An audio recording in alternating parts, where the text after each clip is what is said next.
Citadel podcast. Thank you both for joining us today. No worries. So, just to get us started and give us a little bit about you, how did you start your podcast? How did that come about? Well, it's an interesting one really, because it started off just as a uni project. We had to put together like a 10-minute episode just to get graded really, but it ended up taking off on YouTube. We ended up getting like 250 views on it or whatever, which for the first episode of a podcast, you've got to take that sort of thing. So from there we've made a few more episodes and yeah, it's doing well at the minute.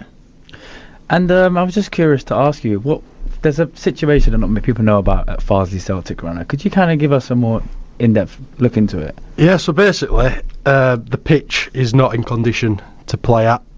So games are being played an hour and a half away from Farsley in Buxton. And yeah, no money.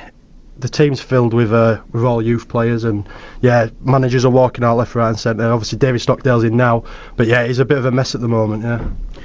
How long has this situation been going on for? It seems like it's almost culminated recently, and things have gone steadily downhill for quite some time. What sort of started this all off? Well, they were going to do a pitch renovation over closed season before the 24-25 season got underway, but it was just contractors were pulling out and they had to start the season with a ground share, and they were doing teams close to home. Like I think they played a few home games in Guiseley, which obviously is much easier for the Farsley fans, but due to home games clashing, they now have to play in Buxton, and obviously that's going to be detrimental for the money the club are going to make, and it's kind of gone downhill from there really.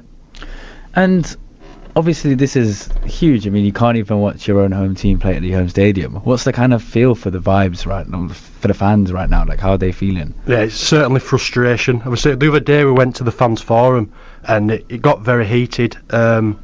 Yeah, it's impacting the community massively, and yeah, it's a bit of a downer at the minute, but hopefully they can get returning back home soon. Yeah, you mentioned a few minutes ago that David Stockdale has come in as the manager.